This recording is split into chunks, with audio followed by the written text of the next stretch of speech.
بسم اللہ الرحمن الرحیم۔ آج کی اس ویڈیو میں ہم اس ہستی کے بارے میں جانیں گے جن کا واقعہ قرآن پاک میں یونس اور توریت میں جونہ کے نام سے آیا ہے، جن کو سمندر میں ڈال دیا گیا اور انہیں ایک دیو ہیکل مچھلی نے نگل لیا۔ آخر اللہ کے اس نبی سے ایسی کون سی غلطی ہوئی تھی جس کی وجہ سے انہیں کئی دنوں تک مچھلی کے پیٹ میں رہنا پڑا، اور پھر انہوں نے ایسی کون سی دعا پڑھی جس کی وجہ سے اللہ تعالیٰ نے ان کو اس آزمائش سے نکالا۔ ناظرین، اللہ تعالیٰ کے وہ برگزیدہ نبی حضرت یونس علیہ السلام تھے جن کو اللہ پاک نے بنی اسرائیل کی طرف مبعوث فرمایا تھا۔ تب اللہ تبارک و تعالیٰ نے حضرت یونس علیہ السلام کو نبوت عطا فرمائی اور عراق کے مشہور شہر نینوا کے لوگوں کو دین اسلام کی دعوت دینے کا حکم دیا۔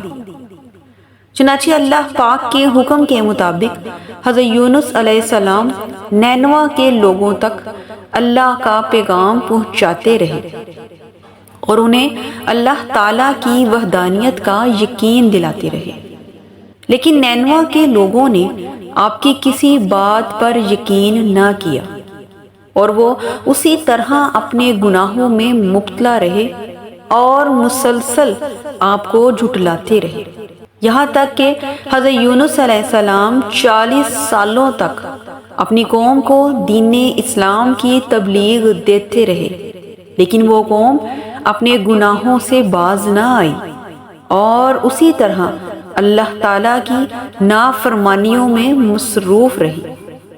اس کے علاوہ وہ حضرت یونس علیہ السلام کو دھمکیاں بھی دیتے کہ اگر آپ نے ہمارے دیوتاؤں کے خلاف کچھ کہا تو ہم آپ کو قتل کر دیں گے۔ آخرکار حضرت یونس علیہ السلام اپنی قوم سے بے حد مایوس ہو گئے۔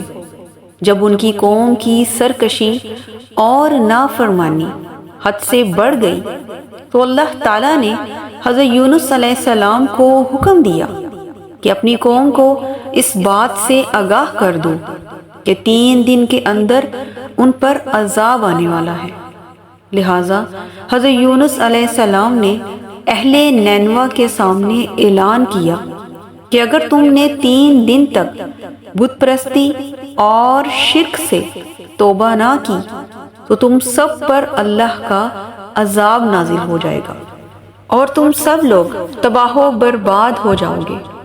لوگ آپ کی باتیں سن کر آپ کا مذاق اڑانے لگے اور کہنے لگے کہ ہم تمہارے رب کے عذاب کے منتظر ہیں، دیکھتے ہیں کہ کیا ہوتا ہے۔ ان میں سے کچھ ذہین لوگوں نے سوچا کہ حضرت یونس علیہ السلام نے پہلے بھی کبھی جھوٹ نہیں بولا، لہٰذا ان کی بات کو نظر انداز نہیں کرنا چاہیے۔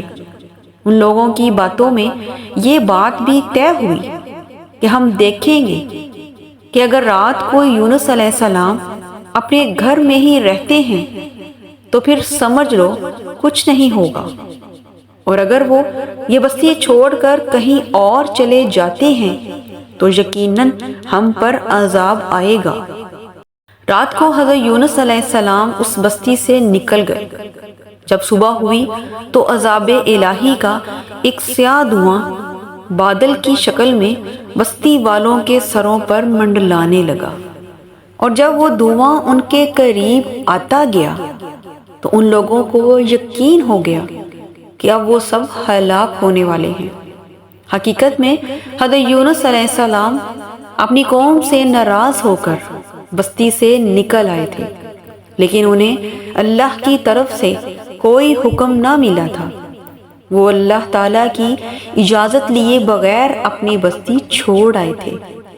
دوسری جانب جب لوگوں نے اپنے سروں پر عذاب دیکھا تو ڈر کے مارے اللہ تعالیٰ سے معافی مانگنے لگے اور استغفار کرنے لگے۔ اللہ تعالیٰ نے ان کی معافی اور استغفار سن کر ان کو معاف کر دیا، کیونکہ اللہ تعالیٰ کسی قوم کو تب تک عذاب نہیں دیتا جب تک وہ اپنی حجت پوری نہ کر لے۔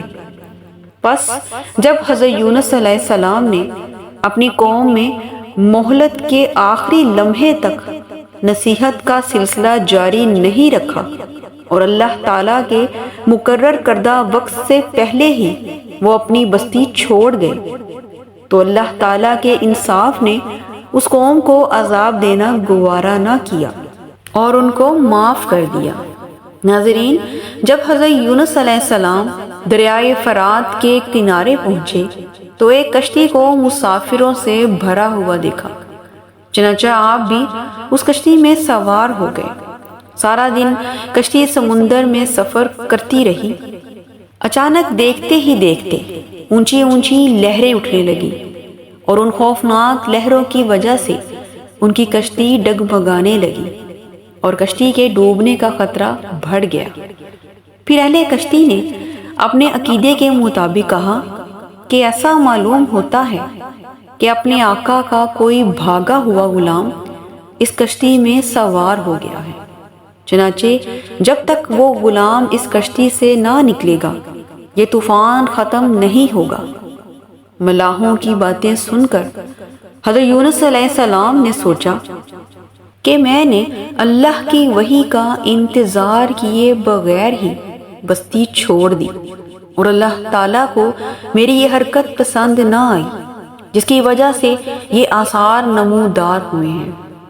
پھر حضرت یونس علیہ السلام نے ان ملاحوں سے کہا کہ میں ہی وہ بھاگا ہوا غلام ہوں جو اپنے مالک سے بھاگ کر اس کشتی میں سوار ہوا ہے، مجھے اس کشتی سے نیچے پھینک دو تاکہ یہ سمندر اور طوفان رک جائے۔ حضرت یونس علیہ السلام کی بات سن کر اہل کشتی نے یقین نہ کیا، کیونکہ وہ سب حضرت یونس علیہ السلام کو اچھی طرح سے جانتے تھے کہ وہ ایک نیک اور پرہیزگار انسان ہیں۔ آخرکار یہ بات طے پائی کہ قرآن اندازی کی جائے گی، جس کا نام قرآن اندازی میں نکلے گا اس کو باہر پھینک دیا جائے گا۔ لہٰذا 3 مرتبہ قرآن اندازی کی گئی اور تینوں مرتبہ حضرت یونس علیہ السلام کا نام نکلا۔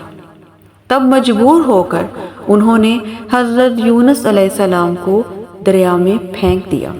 پھر اللہ تعالیٰ نے ایک بڑی مچھلی کو حکم دیا کہ حضرت یونس علیہ السلام کو نگل لو، لیکن وہ تمہاری خوراک نہیں ہے، اس لیے ان کے جسم پر ایک خراش بھی نہیں آنی چاہیے۔ مچھلی نے حضرت یونس علیہ السلام کو اپنے پیٹ میں نگل لیا۔ جب حضرت یونس علیہ السلام نے اپنے آپ کو مچھلی کے پیٹ میں زندہ پایا تو بارگاہ الہی میں اپنی غلطی کا اظہار کیا کہ میں وحی کا انتظار کیے بغیر اور اپنے رب سے اجازت لیے بغیر ہی بستی سے نکل آیا۔ حضرت یونس علیہ السلام نے مچھلی کے پیٹ میں اپنے رب کو پکارا کیونکہ ان پر 3 اندھیرے اکٹھے ہو گئے تھے، رات کا اندھیرا، سمندر کا اندھیرا اور مچھلی کے پیٹ کا اندھیرا۔ آپ نے ان اندھیروں میں یہ دعا کی، اے اللہ، تیرے سوا کوئی معبود نہیں، تو یکتا ہے، میں تیری پاکی بیان کرتا ہوں، بے شک میں اپنے نفس پر خود ہی ظلم کرنے والا ہوں۔ چنانچہ جب اللہ تعالیٰ نے حضرت یونس علیہ السلام کی یہ درد بری دعا سنی تو ان کی دعا کو قبول فرمایا اور مچھلی کو حکم دیا کہ یونس علیہ السلام کو بغیر کسی تکلیف کے سمندر کے کنارے اگل دے۔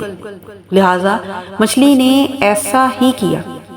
مختلف روایات کے مطابق حضرت یونس علیہ السلام 40 دن تک مچھلی کے پیٹ میں رہے، اور اگر آپ اپنے رب سے دعا نہ مانگتے تو قیامت تک مچھلی کے پیٹ میں ہی رہتے۔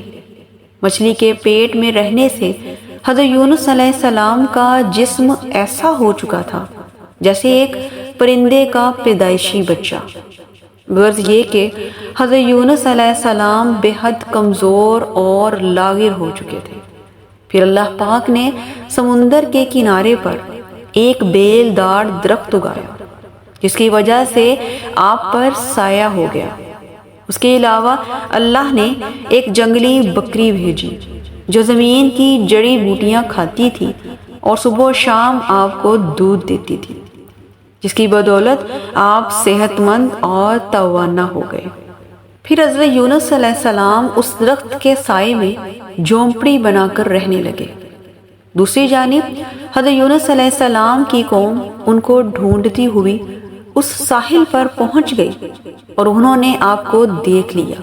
پھر ان تمام لوگوں نے آپ کے ہاتھ پر بیعت کی اور اللہ تعالیٰ سے توبہ اور استغفار کرنے لگے۔